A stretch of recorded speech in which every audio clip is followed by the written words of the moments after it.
everyone. A very warm welcome to the second webinar of Series 2. I am Jhumpa Mukherjee, Brand and Media Manager at Minimac Systems. Today, we are here to discuss the topic, a level up to lubricant cleanliness, oil contamination monitor. We all are aware that contamination is a major cause of failure and how important it is to identify and monitor the source of contaminants. So today our experts will throw some light on the important points and also would share the best practices. So today we have in the panel Mr. Anshuman Agrawal, founder and managing director at Minimac Systems, and Mr. Yogesh Kumar, head of technical service department at Minimac Systems. The flow of today's session would be a presentation by our experts, followed by AMA session, that is Ask Me Anything session of 30 minutes. Before we start, I would like to remind you all to drop your questions and queries in Q&A box, not in the chat box. Let's begin. Over to you, sir.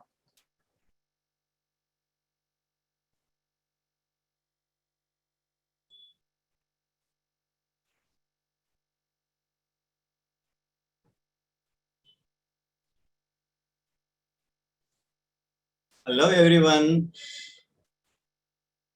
welcome to second webinar of series 2, and today we are going to see, when we talk about the lubricant cleanliness, what is one level above that. We all have focus to keep our system healthy, so we take care of our oil condition and we take proper care for condition monitoring. What is next? Because nothing is 100% perfect. We will see what else is left out and how to cover that.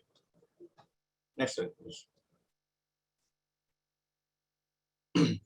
So we will begin with the topic, what is contamination monitor. Normally in our day-to-day practice, we check contamination level of the oil. Basically two parameters we check: solid contaminants concentration and moisture level. Sometimes we also check the acid number, but that all three parameters are not alone sufficient to see the actual condition of the oil and the actual condition of the machinery in which oil is being used. Like in this picture, we can say multiple experts have different type of tests, and all together after analysis they come to a conclusion that what is the real issue or what is the root cause of failure, or in future what type of failure can occur. Next.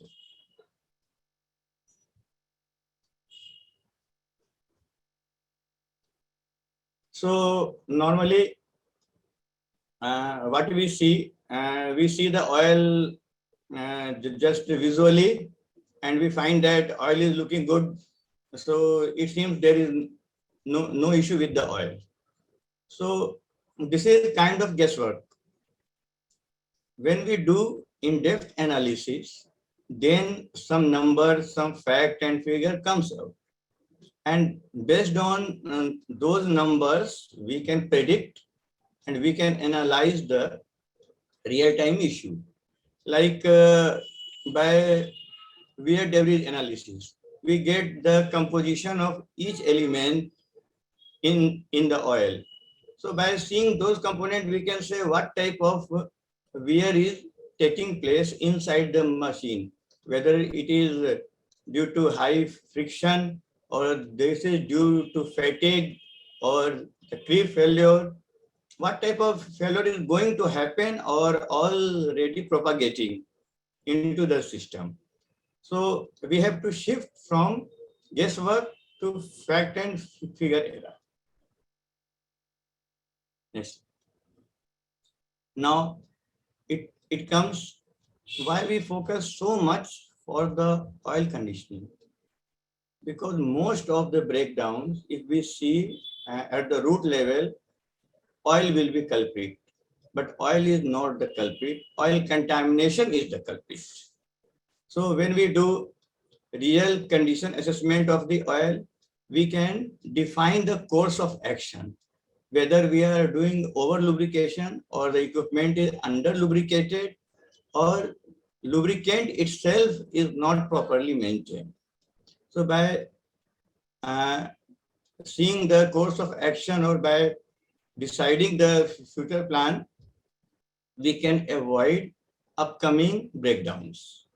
So we can stop the degradation of the machine and lubricant much before it could cause a failure or breakdown of the machine. Then suppose we get some value that a particular bearing is getting worn out severely. So we can procure that bearing in the advance, and in the nearest opportunity, we can plan for the replacement, or not only bearing, for the gear, shaft, sleeves, impeller, like multiple component can fail in the future, which oil can say in well advance. And it will help us to prevent those breakdowns in very advance. Next. So here basically we wanted to show that by proper oil condition monitoring, what are the informations we are getting? First one, here we mentioned early fault detection. It will ring the bell in advance that something is not going as per its design. Then what is not going properly, we can do diagnosis of that issue or problem. Then we can decide what is the rate of failure progress. Suppose some shaft is getting cracked due to fatigue failure. So by seeing the particles, we can easily analyze with 2, 3, 4 continuous samples that what is the rate of propagation of the crack. And we can calculate that how long this equipment is going to run, and after that it will fail. Suppose some failure happened, then what was the root cause of that failure?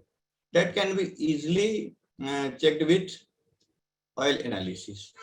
By seeing the different parameters of the lubricant, we can easily detect that what failed the first. Suppose a house got burned. So a burnt house, we cannot say that first short circuit happened, then it catches the fire, or due to fire cable got melted. In case of oil analysis, this is not the fact. It straight away says that what was the reason, what was the very first reason that caused the issue, and then what was the next who led to the failure. Next slide, please. So now coming to applicability of the lubrication program or condition monitoring. Almost all the industry who is having moving component as machinery, condition monitoring is applicable. It is not industry specific that it is valid only for the power plant or only for the cement company, not like that. Wherever there is lubricant, condition monitoring must be there to keep the industry moving and to run the system smoothly. Next. Okay. So a poll question for you. Do you have an online condition monitoring system in your industry? Please answer openly. And, let us see that online contamination monitoring is how much available, because you can see lab testing is there, or weekly, monthly, they check oil. But do we have online system that runs for 24/7 and keeps an eye on the lubricant condition?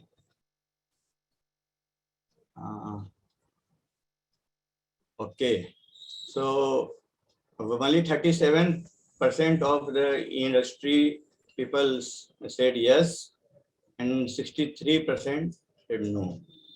Okay, so those who said yes, congratulations for your advanced decision, and for no, please implement it. This is request from our side. Next slide, please.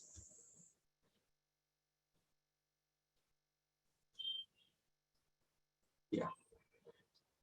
So now coming to automation in condition monitoring. Like one slide back, I was saying that offline system is very well established in most of the industries, but now this is era of IoT. So when we talk about IoT, we get remote access of all the data or the real-time condition of a lubricant or of a machine on our desktop, our mobile, palm top, wherever we can access the cloud or we have facility of internet. So main benefits are listed here, like even if we have online condition monitoring and that is not IIoT based, so system will keep on checking the oil, but real-time benefit we cannot get because we will not get on-time alarm till the time that access is not with us always. So when suppose night 1 o'clock, some system is having severe vibration or one bearing got failed, immediately you will get notification on your cell phone that this equipment is not in good shape or good condition. So you can take immediate action to save the breakdown. So like we have certain advantages listed here. It will help us to reduce the operating cost, or it will help us to avoid the downtime or at least to reduce the downtime. Then production scheduling can be done in much better manner. We will stick with our target if we have a proper maintenance practice, or we can say with help of IIoT, we have an eye always over the equipment condition. Next slide, please. Okay. So I would like to over upcoming slide to Mr. Anshuman, and he will conduct this poll as well. Over to you, Mr. Yeah, thank you so much, Mr. Yogesh. I understand that IIoT is a very important new upgrade which is happening in the field of contamination and condition monitoring, as well as reliability of equipment. So it is certainly important to know what the audience is right now doing with regards to IIoT. So let us have the responses from each one of you to understand the scenario. So is IIoT already implemented?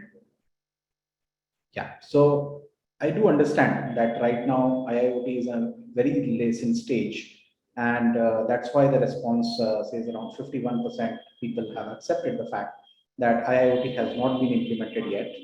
But in the coming days, I'm very sure that most of the companies, plants, industries in our sector who are concentrating about the reliability improvement aspects, monitoring aspects, the level of manual intervention would go away, and IIoT will be coming in for the purpose of reliability as well. So what are the applicability of IIoT?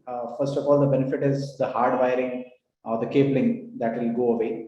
The physical distance from the gateway or from the hub point till the point where the sensors are installed, that will go away. So in many plants right now, you have the DCS system, and the DCS control room has the inputs for all the sensors which are installed in the plant. Now, what happens is the cabling is too heavy for connecting all the sensors together and into the DCS system. And that's the reason why it becomes too bulky a system to handle. Also, there are transmission losses for the signals. There are concerns related to the user interface, which is applicable at the DCS. Physical distance for certain equipment is too high. For example, if you talk about the wind turbines. So for wind turbines, if you start cabling up the sensors to the main hub, it will be a hell lot of activity because every turbine system would be away from each other. So physically, it won't be possible to connect the hardwired systems for sensors installed on the wind turbines, for example. So that's the reason why IIoT has started coming in the field of sensor and telematics everywhere.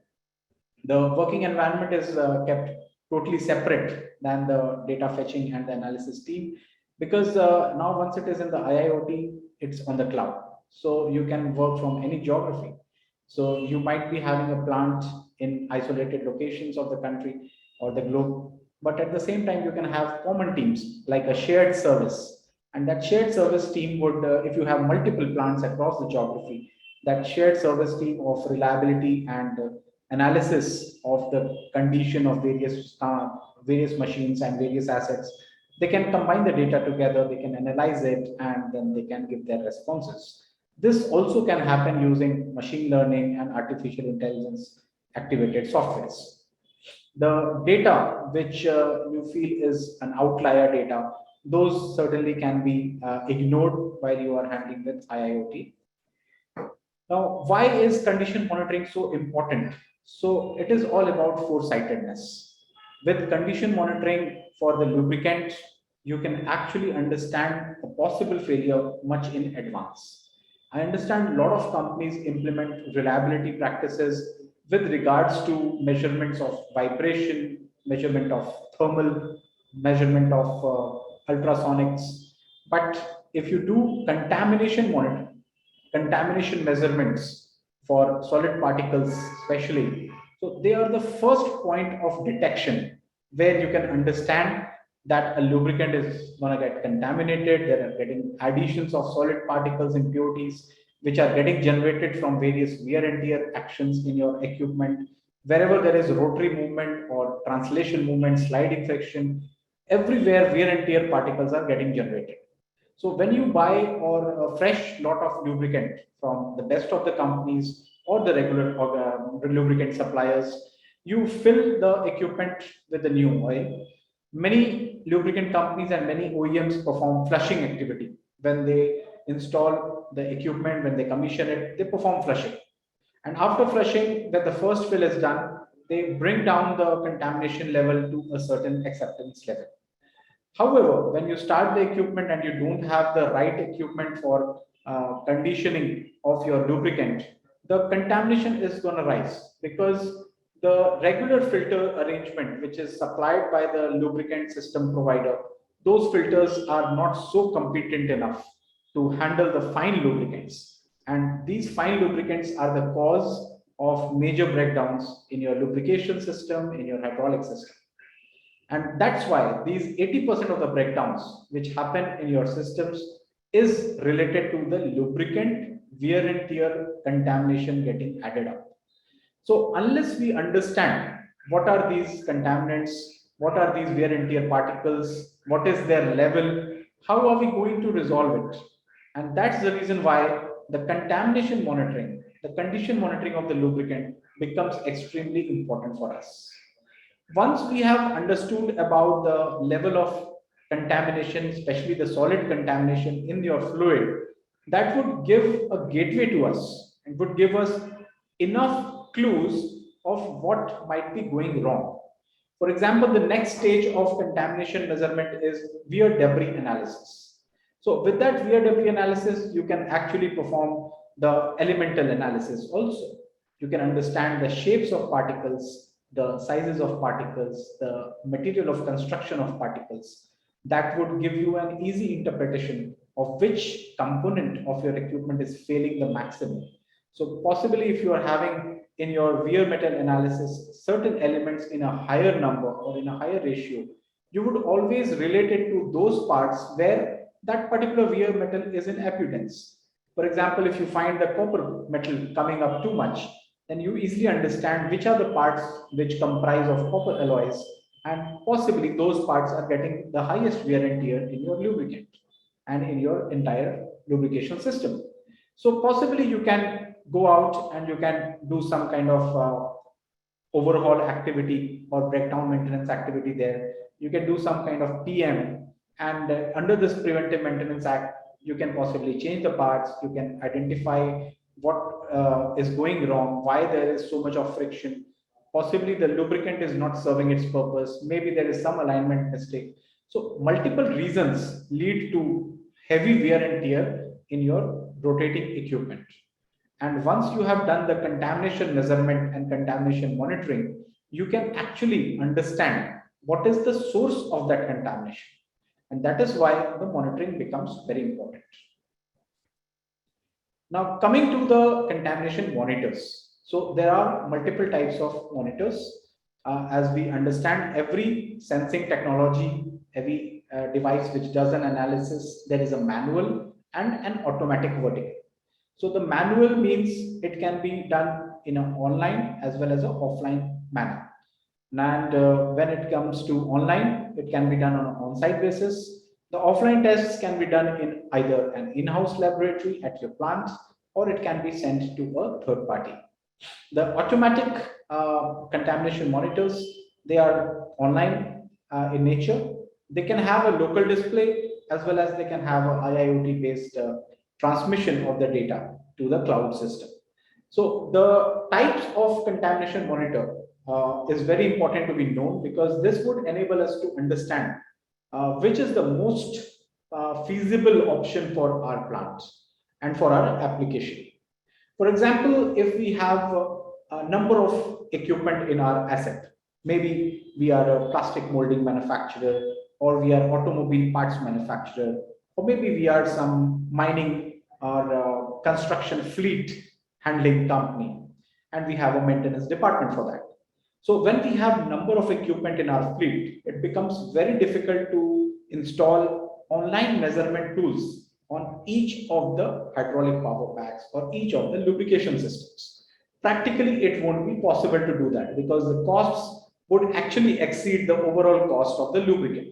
So in these circumstances, maybe you can go for offline particle counting or offline contamination measurements, because you can have one common device and that can be installed in your in-house laboratory, as well as it can be taken to various equipment one by one, and in a scheduled fashion you can perform either an online test or an offline test in your own laboratory. But the thing is, you can go for a common device, a common measurement tool, which can be passed on from one tank to another, from one system to another, and you don't have to invest much. Whereas if you have supercritical machines, for example, if you own a thermal power plant and you are maintaining it, and in that you have the governing system or the EH system, many people call it as control system of the turbine. So these are supercritical equipment. And if there is some contamination which starts piling up, possibly you would end up in a complete breakdown of the turbine governing, and the entire turbine would be shut down, thereby leading to complete losses for your production unit. So in those circumstances, you can have for online devices which are having also a possibility to either send the data to your DCS, or if you have implemented IIoT solutions, it needs to have compatibility to the IIoT platforms. So the selection of which type of contamination monitor certainly depends upon your application. It does not depend on how much budget you have, or it does not depend upon what is being pitched to you by your supplier, but it actually depends upon the kind of application you are owning and the way you are monitoring and the way you are maintaining all your equipments and assets. So now, as we talk about the selection for the right contamination monitor, we need to actually prepare the criticality graph or criticality chart. Suppose we are having a steel plant, and in a steel plant, as I know, there are multiple lubrication systems which are called as cellar units or centralized lubrication units or skids.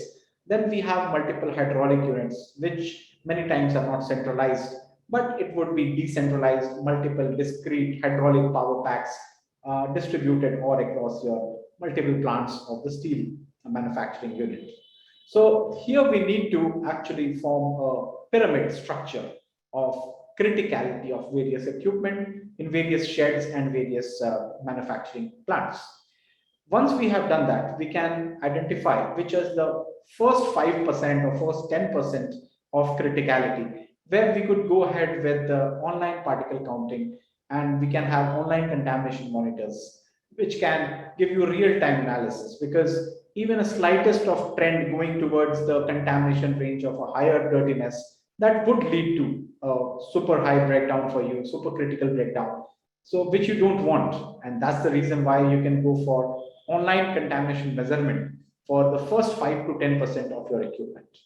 The rest of the equipment, that's the 80 to 90% of equipment, what you could do is you could have units which are portable in nature, and thereby you can make schedules of PM, you can make schedules of analysis. Either you can carry these portable units from one tank to another or one skid to another, or you could have an in-house laboratory where you could draw the samples, bring it up to your point of laboratory and do the testing.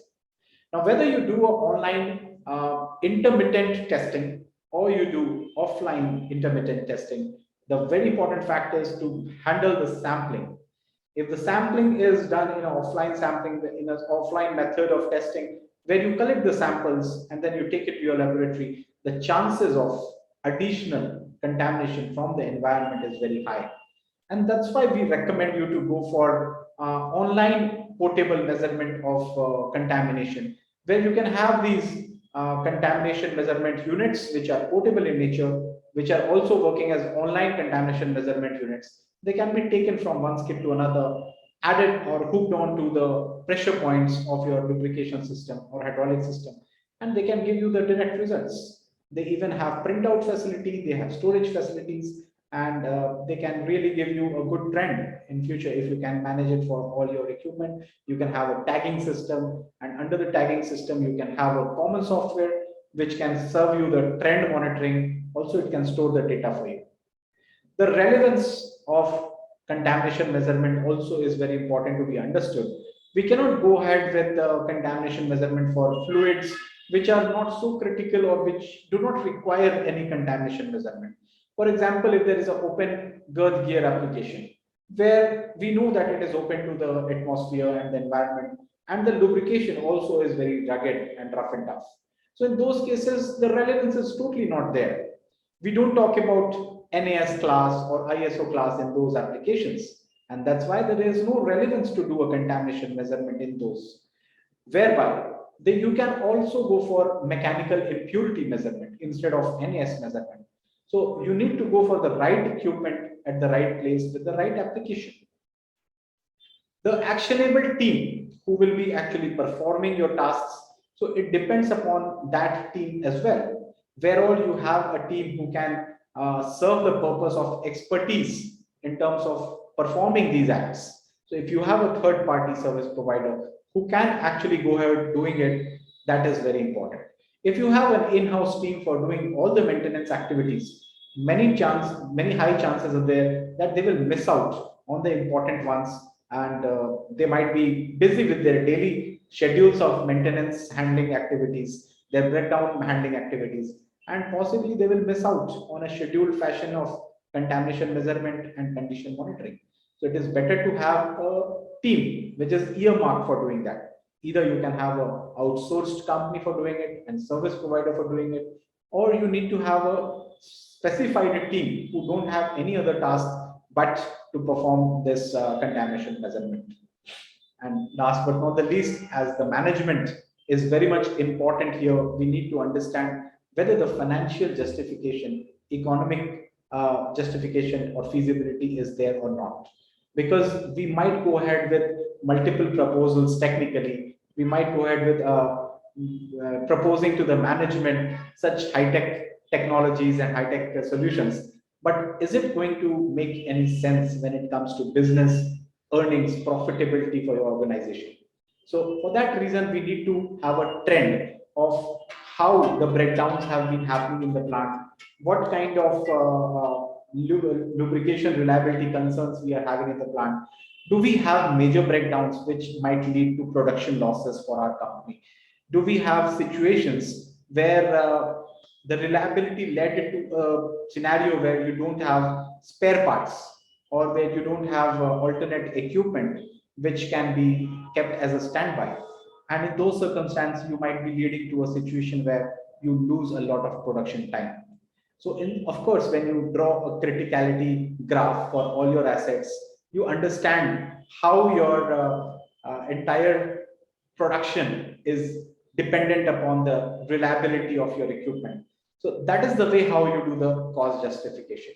So for that reason, you need to have a team who performs the calculations around how much production loss has happened in the entire year as a historic trend monitoring for the production. Wherever there are losses, they need to go to the root cause of it, understand what might have caused those losses, those production losses, and then they need to give you some data on how many times these production losses are related to the lubricant problems or contamination in the lubricants. Once you have that data, there is, trust me, no barrier.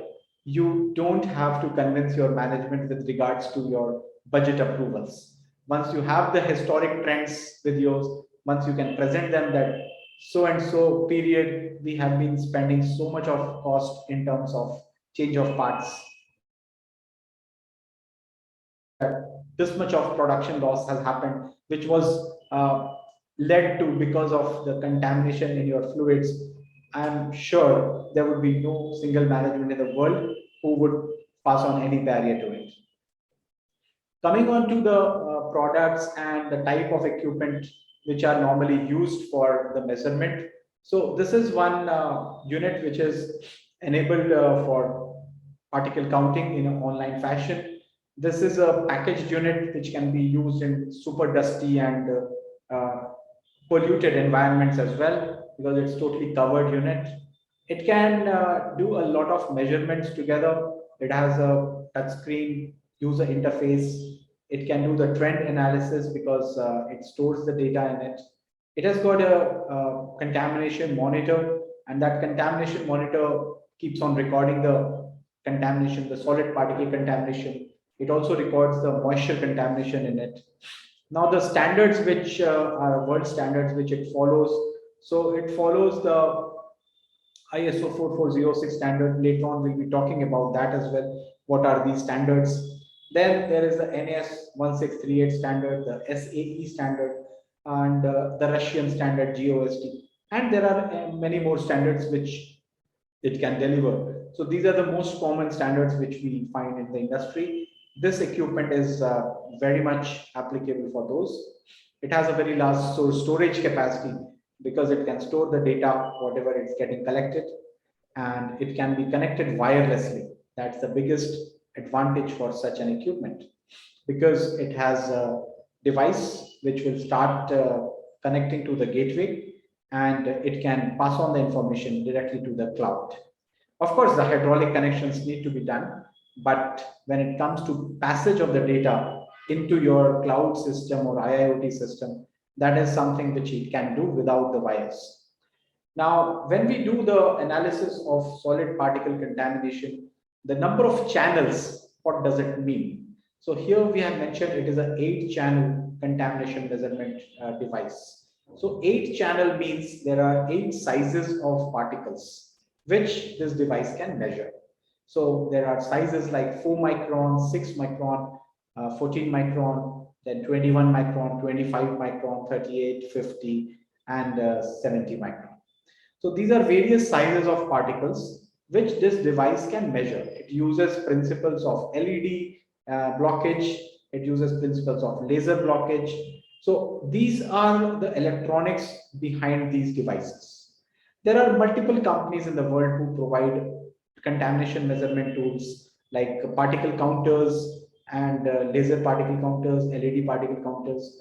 The technology might be different for many, but the end use is contamination measurement. So you can go ahead with any of these options which are available with you readily, but the crux of it is that we need to do the contamination measurement in an active manner. Now, this is an improved technology product which is IIoT enabled. It can be used for the offshore industry, it can be used for wind energy, and it can be used for ocean wind power plants. It has got special tools which it can be helpful for the air bubble suppression or suppression.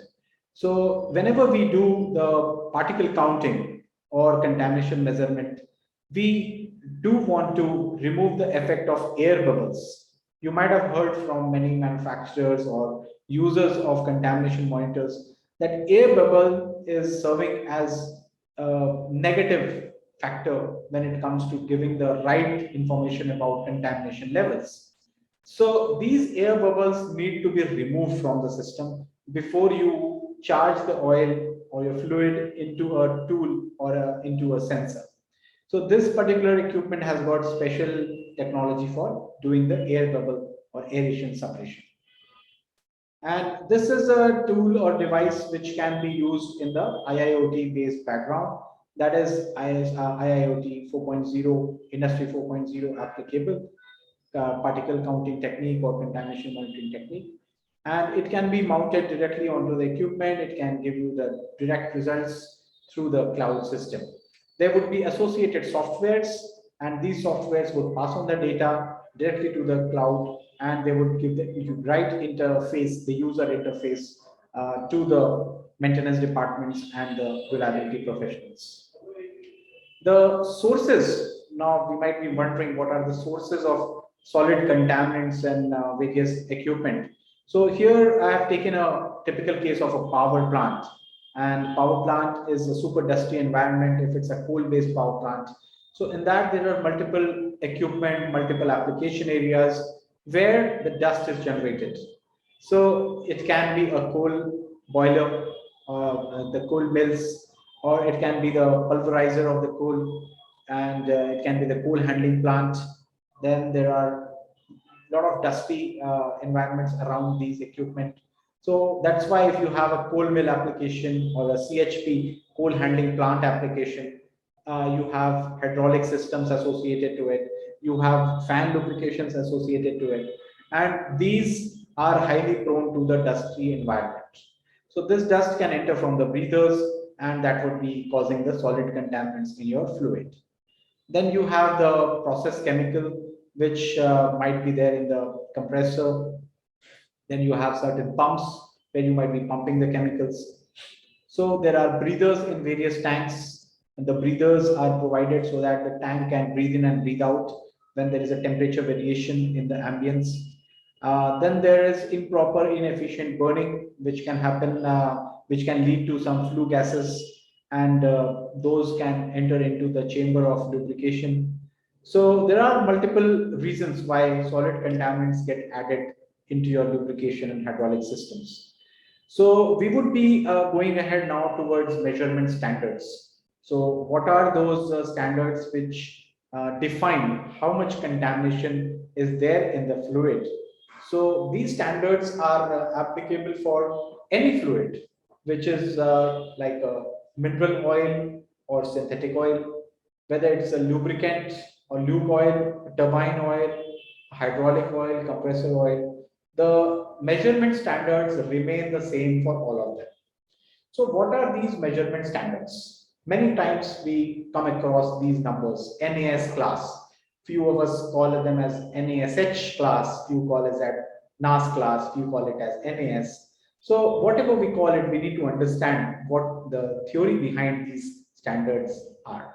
So NAS 1638 is one standard and ISO 4406 is another standard. The origin of these two standards I would like to explain for the audience.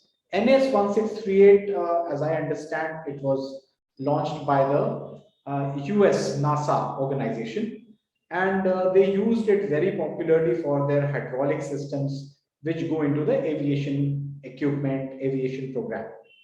So this NAS 1638, as it originated in NASA, they have named it as National Aerospace Standards. So National Aerospace Standards, there might be many of them. One of them is 1638. So this 1638 standard number talks about purity level of the hydraulic fluid, which is to be used for various applications of NASA. Now, this talks about the number of particles at certain classification of particle sizing. We will talk in depth about it. The second standard that we know here is ISO 4406. It is not much different, but there is the classification table for ISO 4406, which differs from the NAS 1638. But majorly talks about the same thing, that is particulate contamination level.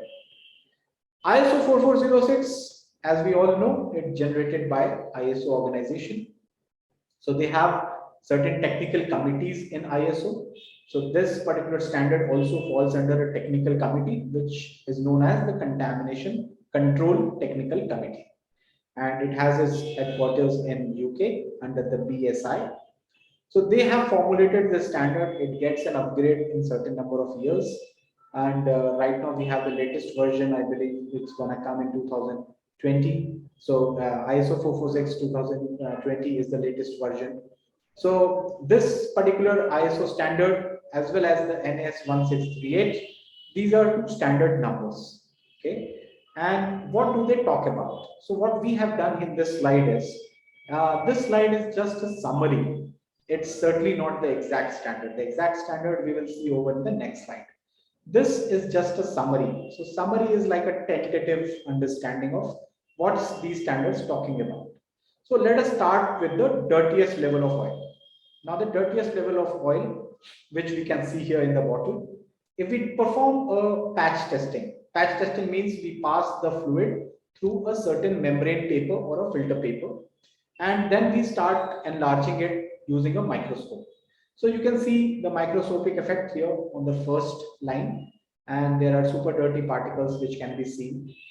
So this is normally known as NAS 12 level. Now, what is NAS 12? Do we also have NAS 13? Do we also have NAS 14? Do we have anything higher than that? No, we don't have higher than that. The NAS 12 is the dirtiest level, which is applicable for any hydraulic system, which means if you have anything at NAS 12, trust me, it is worth not use. You must not use your fluid if it is showing NAS 12 level. You must either filter it or you need to change it. You certainly need to recondition it.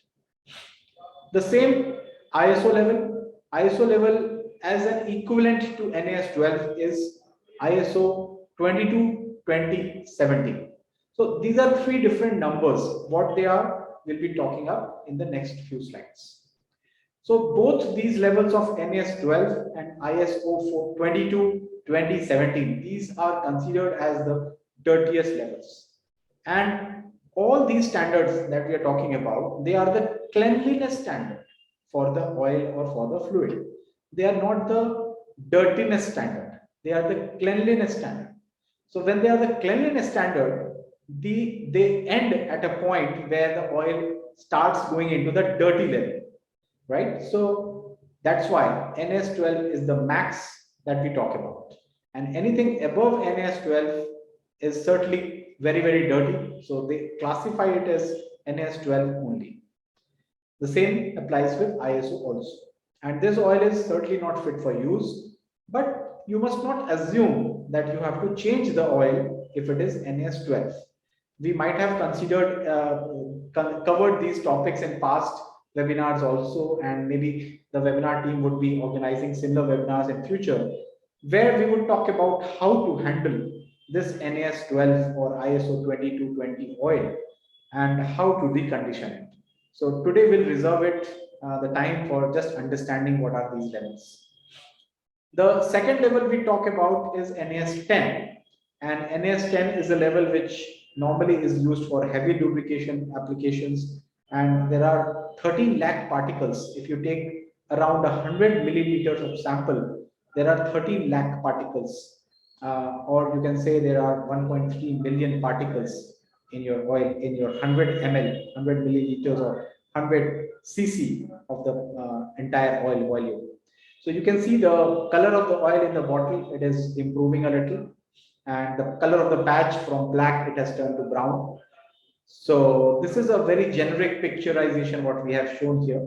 And of course, the color is not the only criteria how we define the NAS. Many people do start understanding that NAS is related to color of the patch, but that's not the case. The color of the patch might be because of various reasons. It can be because of the varnish, it can be because of the color pigment in the oil. So what we need to do is we need to enlarge it using a microscope. So the color should not be considered as the interpretation for NAS class or ISO class. It is just a depiction of the particulate matter in it, and we need to use a microscope to actually enlarge and see the patches. Rather, I would suggest that we must always go for online or offline particle counting techniques or contamination monitoring techniques whenever we talk about NAS or ISO. We must certainly not depend upon the patch testing. The patch testing is not suitable to be used for NAS classification or ISO classification. They are just the indicative tests, not the accurate tests. So going ahead to NAS 8 level, of course, there is NAS 9 level also, NAS 11 level also. So as this is a summary, we are skipping all those.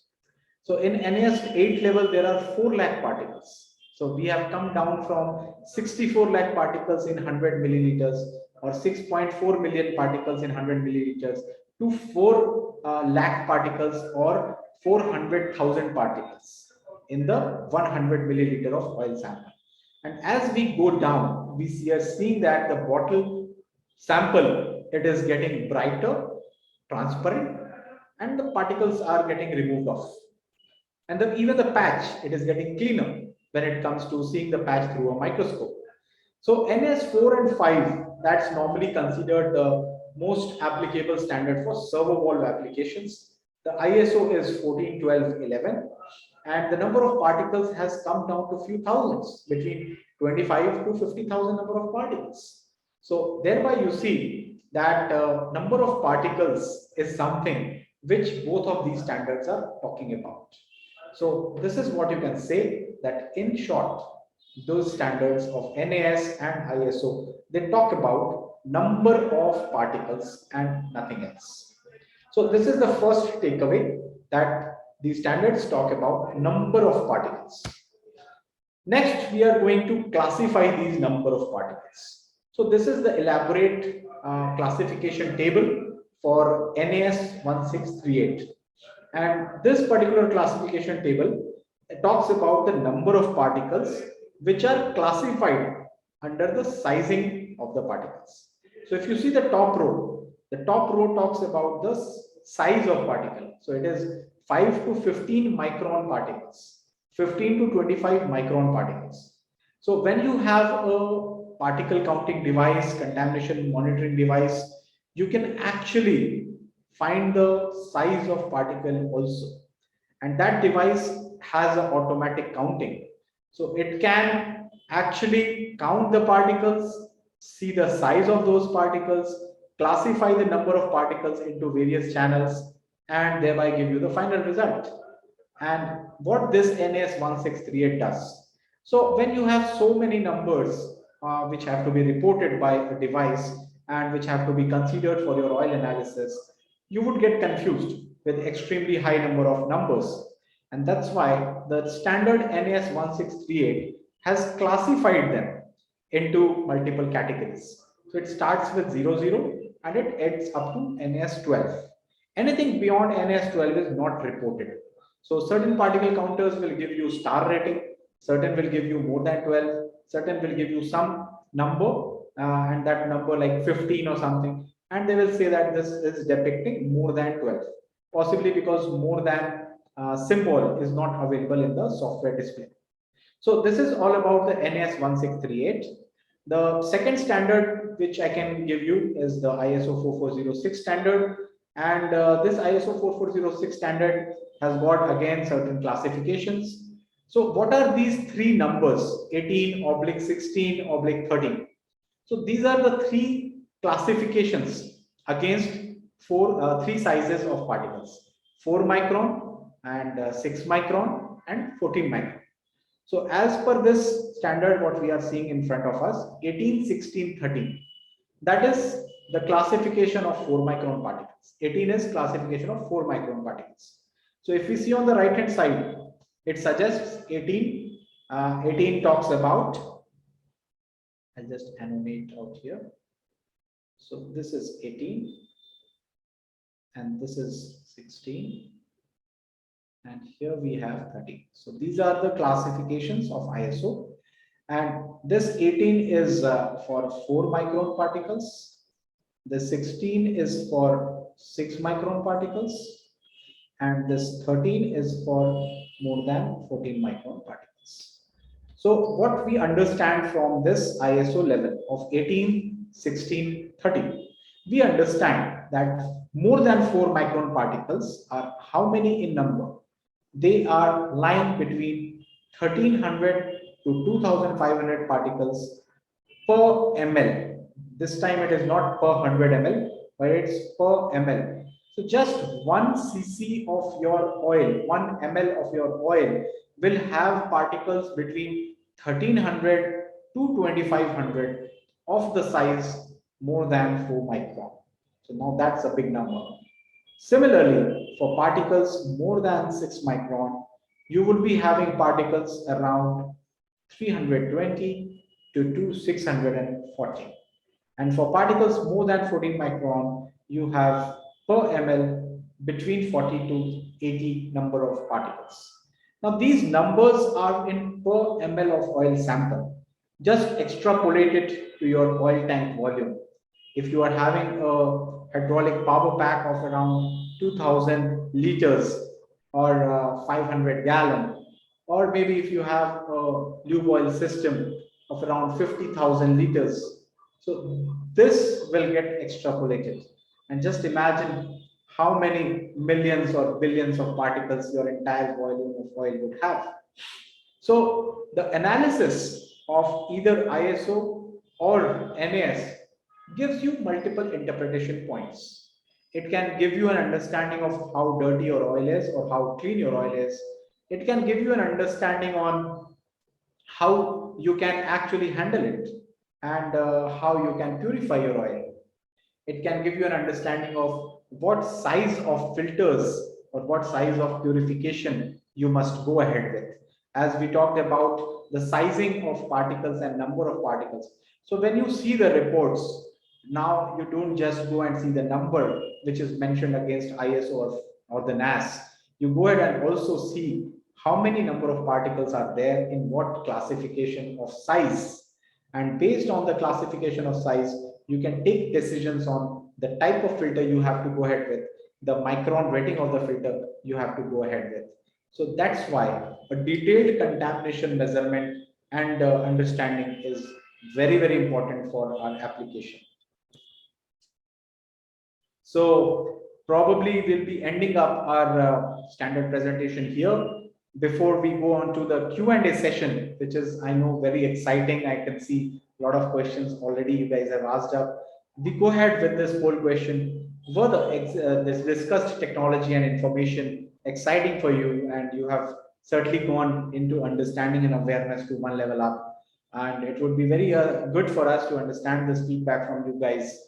I can understand there's so many audience out here who have participated in the slideshow, and please go ahead and give your response. We can understand that. Based on that, we can take it forward. So that's all in our presentation. The Q&A session will start soon now after this poll. And I would like to hand over the dais to my colleague, Jumpa. So the results say that yes, definitely 63% of people say that they want and they are benefited by the information. There are people, 20% who say that they are a little confused in terms of what they want to do ahead with the type of information we have shared. Trust me, we would be happy to help you out in that. And there are 17% people who are inquisitive.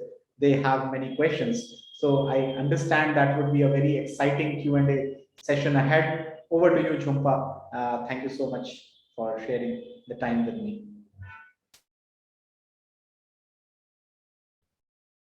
Jhumpa, I believe you'll have to unmute yourself. Yeah, thanks to the experts for such a great presentation. We will move to the AMA session, that is Ask Me Anything session.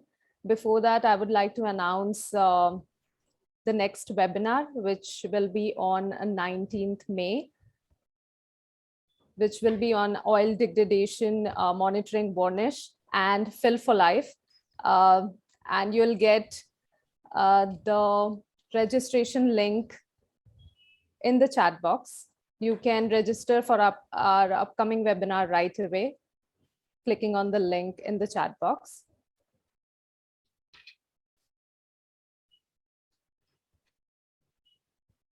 We can start the Ask Me Anything session.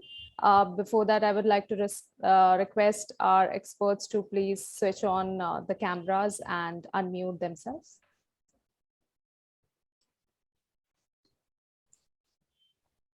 Okay, so let's take the first question, which is from Mr. Barun Roy.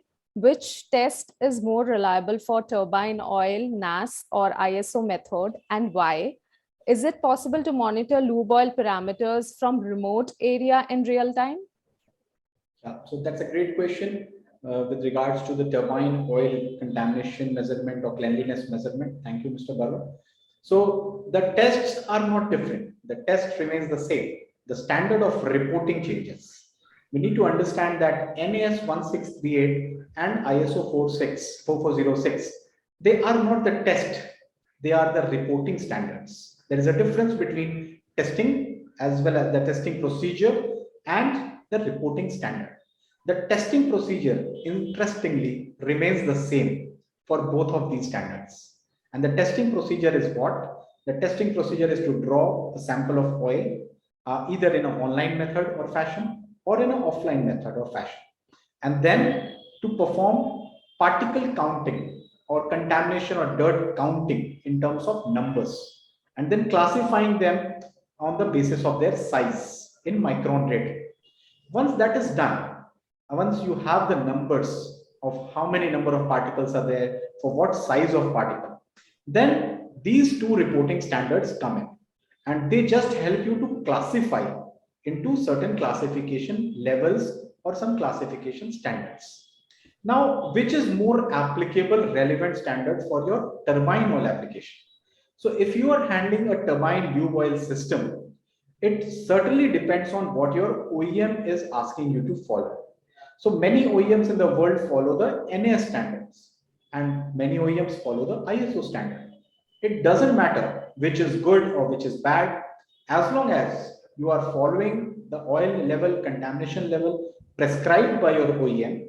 There is no difference in following either of the standards. So I can't comment which is better or which is good or bad. I can't do that. But at the same time, when it comes to more applicability of standard on turbine oil, in our opinion, we must go with ISO standards. Why? Because there are more versatile standards. They are a standard which are getting upgraded at a very timely fashion, because NAS is not a very dynamic kind of a standard. It is mostly used for the hydraulics in the aerospace programs. And as aerospace program is the best of the hydraulics around the industry, around the application. So all the hydraulic players from Germany, from Japan, or from any other country, they started following the NAS standard, interestingly. So as hydraulic applications, they follow the NAS. A lot of us maintenance engineers or application engineers or engineering team guys, we come from the hydraulic background. And as we have always heard about NAS 1638, because in hydraulics that is more applicable, we start assuming that even for lubrication applications, we have to go ahead with NAS. But that's not the case actually. We should follow a standard which is much more dynamic in nature, which is regularly updated. So ISO 4406 is much more an updated one. And by update, what do I mean? By update, what I mean is the industry is changing so fast. There are so many instruments coming for measurement. There are softwares which are getting upgraded for IIoT compatibility. And that is what the ISO committee does. The ISO committee will keep on upgrading these standards on a very timely fashion based on the industrial advancement and upgradation. And that's why it is always better to go with the most upgraded one. So thereby I will give one extra point or one extra star to ISO 4406. So the next question is from Mr. Henry. He asks that can we do the analysis at site or we need to send it to the lab? Yeah, so by online measurement, we mean you can do it on the equipment itself, not just at the site, but you can do on the application area. By offline measurement, what we suggest is either you can do at site in a standard place, a place where you don't have much of pollution, proper room, which you can say as a clean room environment. So at the site, if you can create a clean room environment, because we are talking about contamination. And if you start performing tests in an offline fashion where you don't have a clean room, you are probably going to end up adding a lot of pollutants from the air, that is the air dust, air pollution into the oil sample. So it is always better to perform these tests in a clean room. Now the location of clean room can be either your site or your head office or your laboratory, anywhere. But what happens is the more you take time to transit your oil sample from the point of sampling to the point of testing, there are high chances that contamination would keep on adding up. So the best place to perform the test is the place where you are drawing the sample from. And if that is not feasible, you must go for a lab test because something is always better than nothing. Okay, great. So the next question is from Mr. Rakesh Gupta. If the notification is sent after failure, what is the point of OCM? By OCM, I understand he means oil condition monitoring. So notification is sent after failure is not so clear to me because the complete failure happens at a much later stage. Right now, by contamination measurement of lubricants, what we are going to do is we are going to identify the initiation of a failure, not the point of failure. So point of failure might be few months away, a few weeks away, or a few days away. In certain cases, maybe few hours away. The point of failure and the point of initiation of failure have a certain time frame between them, based on the application, based on the equipment, and based on what is the level of initiation of failure that we are going to notice. So when we are going to do oil condition monitoring or contamination measurement, we are going to identify, we are going to be near to the initiation of failure. We are not going to be near to the point of failure. And that's why OCM becomes very important, because we are very much in an advanced stage. We can take actions, we can take decisions, and we can do our PM activities. So this is what is the understanding behind it. Okay. So the next question is from Mr. Prakash Kumar. Which parameter check require an oil for turbine in power plant? That's a very interesting thing to have. And probably we have one of the best articles written on this by the expert panel out here, Mr. Yogesh. And already we have it posted. I think we can share the link as well. It has been posted on one of the blogs. And there are not just one parameter, but there are multiple parameters around it.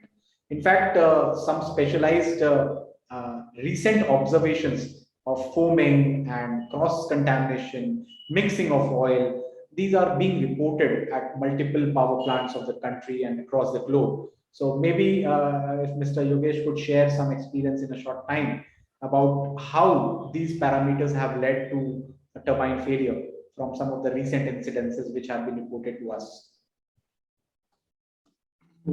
It's never good to remember all those black days, but we have seen lots of big failure or complete unit outages for months and months because of one simple mistake, that is ignorance of oil analysis report.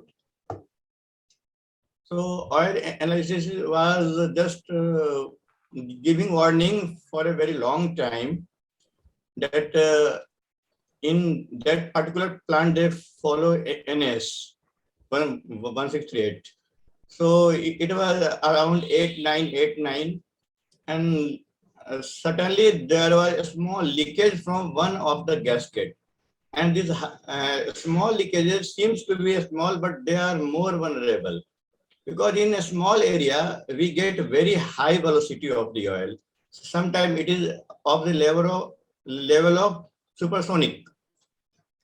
So within a few hours, it damaged the entire gasket. Turbine went under oil starvation, and in couple of minutes, all the set of bearing got damaged. David got wiped out, and the entire volume of oil got damaged. So at that case, there was a severe fire incident as well, because generator seal oil system also got failed.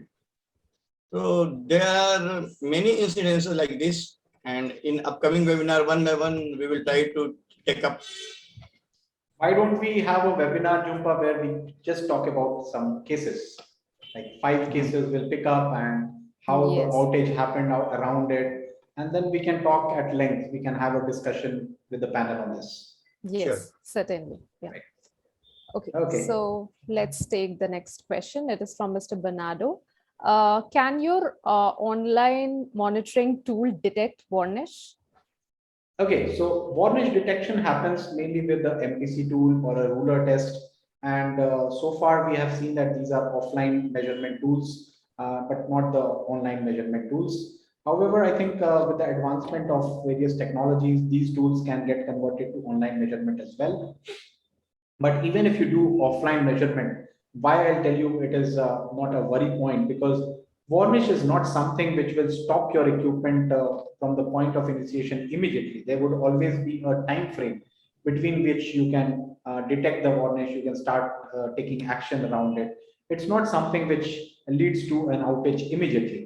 For example, if we talk about solid contamination measurement, why the real-time measurement is important, especially with hydraulic systems? Because hydraulic systems, which are high pressure applications, there are certain servo valves or normal valves, proportionate valves, which are working on clean fluid technology. And as soon as there is a contamination level which increases, the OEMs of these valves or these pumps or motors, hydraulic motors, they don't recommend to go for any increment in the dirtiness level of the oil. And you know what will happen? Immediately the pressure will get lost. The relief valves will keep opening up. There would be pulsation out there. The valve will start hunting, and so many things happening that there would be an immediate outage. In fact, this we have also seen at our plant when we perform testing of certain power packs. And as soon as the oil gets dirty because of certain incidents, immediately the pressure gets lost. And thereby, the solid particle measurement becomes a real-time analysis contention tool or parameter. But varnish is totally different. Varnish starts getting deposited to various parts on a slow fashion. So you can say it's a silent killer, whereas solid particles are an immediate killer. They are like immediate poison, which can kill over your entire system immediately. So the next question is from Mr. Alex. How reliable in terms of quality report can the online or laser particle counters provide, as mostly analysis is affected or influenced by air bubbles in the sampling fluid? That's very correct. In fact, when you do online particle counting or offline particle counting, air bubbles certainly are a deterrent factor out there. And what happens is these air bubbles spoil the entire results. Many times you would see spurious results getting reported. You might see that the contamination level is so extremely high that you can't even imagine around it. But in those circumstances, by seeing the report, by seeing the trend of the contamination particles which is being reported by the counter or the instrument, you can easily understand that it's not the real analysis which is happening, but probably it is some air bubbles which is showing you the faulty results.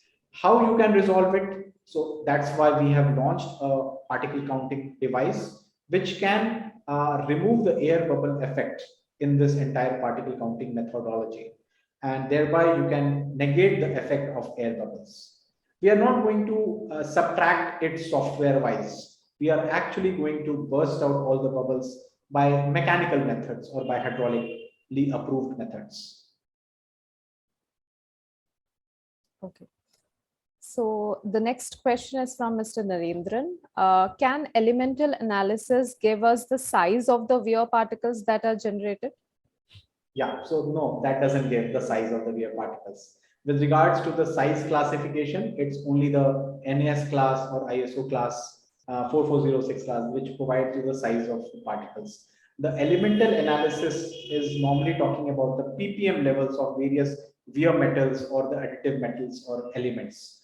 However, there is another test called as wear debris analyzers. These wear debris analyzers, they do give the shape and size of your particles in the oil. It also gives the MOC, material of construction of these particles. So that's an in-depth analysis.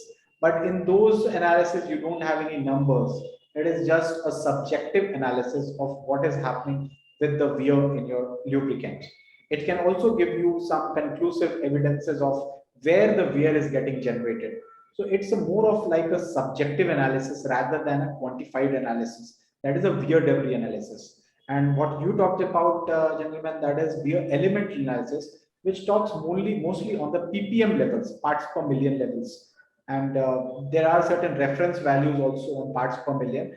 And as soon as they go high, like suppose recently there was a case, again, I would draw some help from Mr. Yogesh, where in an application, the zinc content was found to be high. The possible sources also, if he can share in the forum, it's very interesting to understand why the zinc content went very high in one of the applications and what actually went ahead. So how your wear element analysis can help out, maybe one case study you can share in short, Mr. Yogesh. Yeah, sure. Thank you.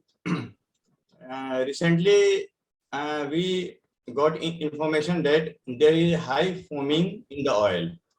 Foaming was a few inches above the top surface of the oil. And they tried every filtration method they could in-house, but the result was zero. So we went for wear debris analysis and elemental analysis. By seeing the element compositions, we found that zinc level is very, very high. Then we started backtracing. And the root cause was very surprising for us. The filtration mechanism used by the user was not compatible with the oil, and the zinc plating over the filter element was getting wiped out and got mixed with the oil. So high zinc and high silicon content both are responsible for foaming issue majorly. So later on we started the filtration of the oil, and we got fantastic result after running the advanced system. Those had non-zinc type of filter element, and those filter elements are completely made of stainless steel. So it didn't add up anything into the oil, and the zinc what was available in the oil slowly came out. We used a hybrid type of machine, that is our patented design. Great. And it is interesting to understand that the supplier of that filtration machine, which was playing the culprit out here, the supplier had claimed that the equipment is 100% stainless steel.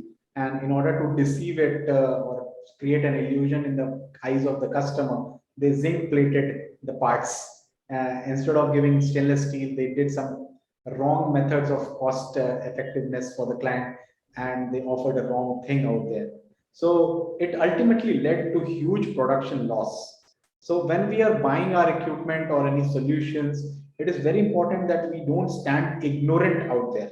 We need to check each and every part which has been supplied. And if there is anything which is not compatible or it is not as per our contract requirements, we must immediately raise a flag.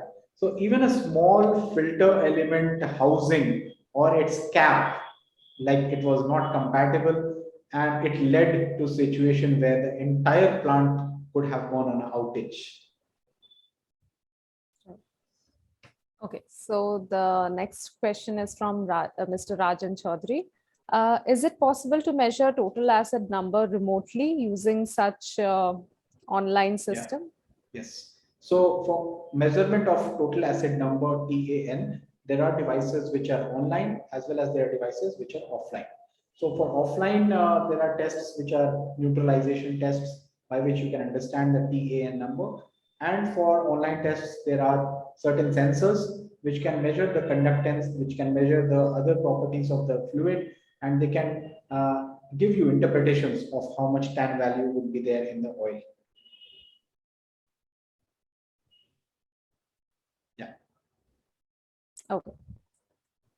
So the next question is, how many times we should monitor oil's condition? Like, is there any frequency? So if it is a supercritical system, I must say every second you should monitor it, like the top 5% of your fleet. But I would not suggest the same thing for the rest of equipment. For rest of equipment, you can prepare a schedule, like for certain tests, like it is a NAS testing or ISO testing, you could go ahead with testing in a weekly fashion or a fortnightly fashion or a monthly fashion. Then there is certain detailed tests which you can go ahead with wear debris analysis, or you could go ahead with oxidation analysis, or you can go ahead with the oil life expectancy analysis. These can be done in a 6 monthly duration. So based on the equipment, based on the type of analysis and the parameter that you are testing, you need to define in at how many frequency you have to perform that test.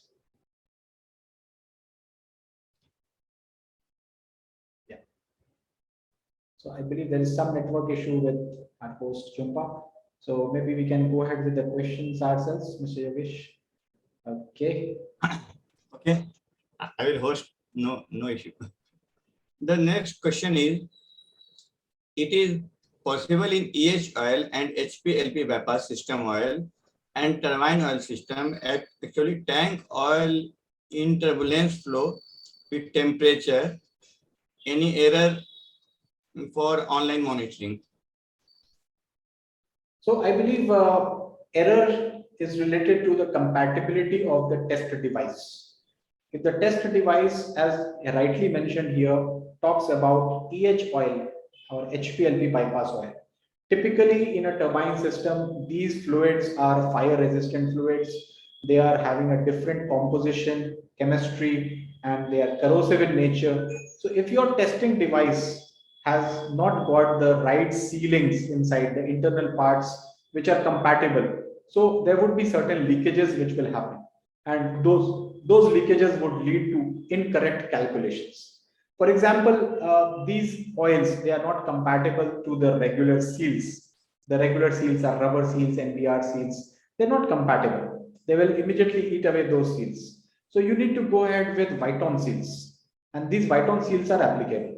So possibly if you go with a device which is meant to work only on a mineral oil and you start using it for EH oil application, possibly you will get an erroneous result. This is what happens with multiple people, where they do not understand the compatibility of an equipment. So whenever you go ahead with purchase procurement process, you need to specify very clearly that the equipment would be used for certain application of EH and HPLP bypass. Yeah, Jumpa, I hope you have a network now. Yeah, sorry, I lost you in between. Yeah. No problem. We conducted the question answer ourselves. Okay, okay, great.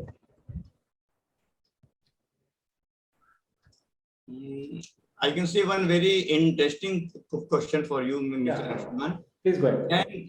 Can environmental moisture affect oil property if oil storage in open area? Yeah, certainly. Environmental moisture, which is present in the form of humidity in the air, that will certainly enter into the oil barrels when you are keeping it storage in an open area. For that, there are certain storage advices which one needs to follow. If you are keeping your oil barrels in open area and storage, you can do it, but don't keep it in vertical position. You must always keep it in a horizontal position, and the two openings of the barrel must be kept in a 9 and a 3 position if you see a clock. So they must be in a 180 degrees left and right, so that the oil is keeping those openings of the barrels completely filled up, and there is no passage of air which can happen into these openings or the lids or the caps or enclosure caps of these barrels.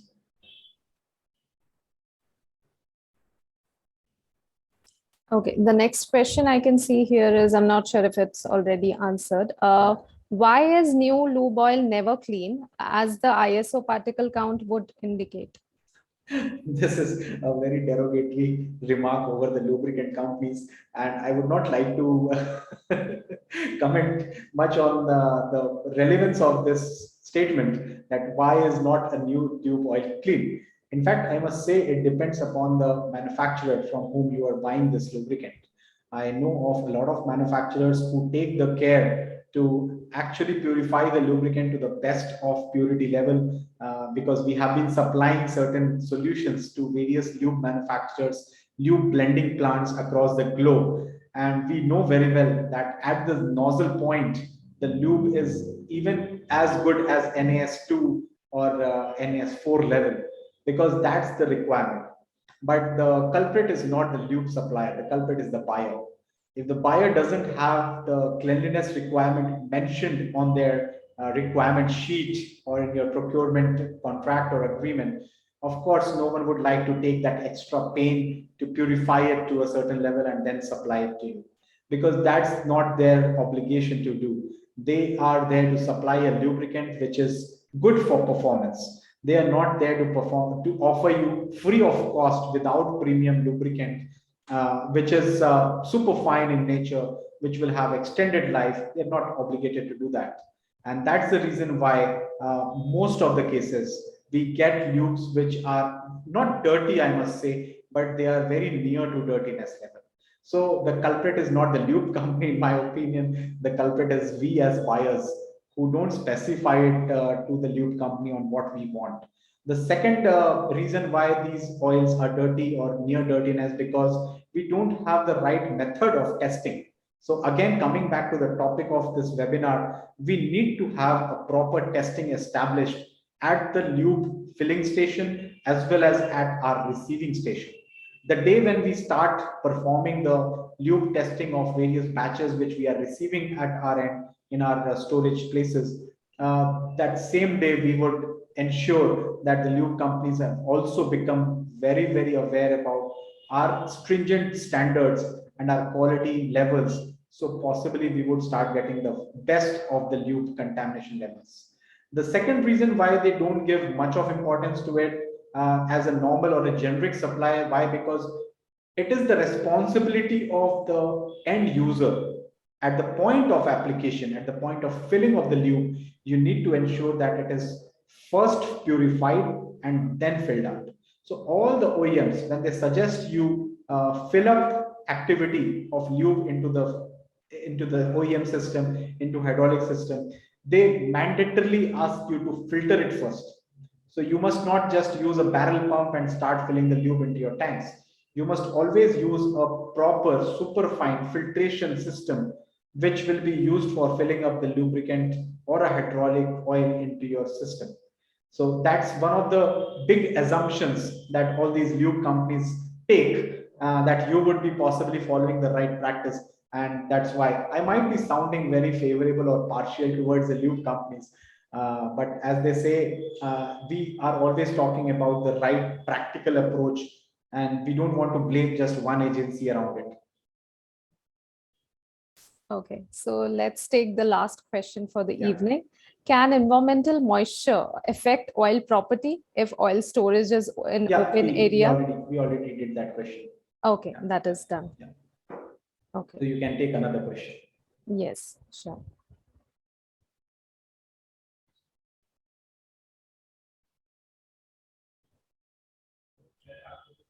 Okay. One interesting question is for oil shelf life. It is that oil has shelf life or not. As we are continuously using the same oil, if parameters are okay, otherwise we purify. So any recommendation regarding replace oil span? Okay, so the question actually is a little mixed up. We don't call it a shelf life, but we call it a service life. As you use the lubricant, as soon as you open the lube packaging and you pour it into your application area or application tank, it's no more called a shelf life because it has come already out of your shelf. So now it's called as in-service life or the usable life of the lube. Now, this statement might be a little bold, but that's the fact that lubes have indefinite life. So now I'm not impartial. So lube companies would always say the fact that lubes have certain life, but as a technologist in this field of lubrication, lubes have indefinite life. This fact has been established by various senior technologists of tribology and lubrication field. Why I say that? Because lubes don't get deteriorated by themselves. Lubes get deteriorated because of foreign contamination, because of addition of unwanted particulate or unwanted materials into the lube. So if we can avoid that by purifying the lube for a longer duration while it is in service, we can actually remove all the reasons why the lube is getting deteriorated, why the lube life is reducing. So whenever you get a lube or a hydraulic oil, you have a life, a certain defined life associated with it. And that defined life is normally also used by the OEMs who suggest you that you can change the lube after certain duration of its service. For example, if you have a turbine system, on the turbine system, you have turbine oil and you have certain number of hours of working, like 8,000 working hours or 10,000 working hours, after which the OEMs normally suggest to change the lube or to filter the lube. But in practical reality, the lubes don't get changed. They run for multiple years. There are cases where we have seen the lube has been there for last 20 years. They have never changed it and nothing went wrong. It is still performing the best efficiency. So lubes have a very long life if they are maintained well and conditioned well. And of course, contamination measurement techniques are used well because whenever it goes wrong, you can take some action around it. So because we have limited time and Yes. the time is over, we still have a lot of questions. The questions which are unanswered in this session, we will be answering that and sharing you in the form of FAQ document. It will be sent to all the registration email ID. And also we will be sharing it on our various social media channels. Thank you all for your presence, and we shall see you next time. And your feedback matters to us, so don't forget to fill the survey form. See you next time, next month on 19th May. Thank you so much. Thanks a audience. lot. Thank you so Yeah. much, Jhumpa, Thank you. and the host Bye. team.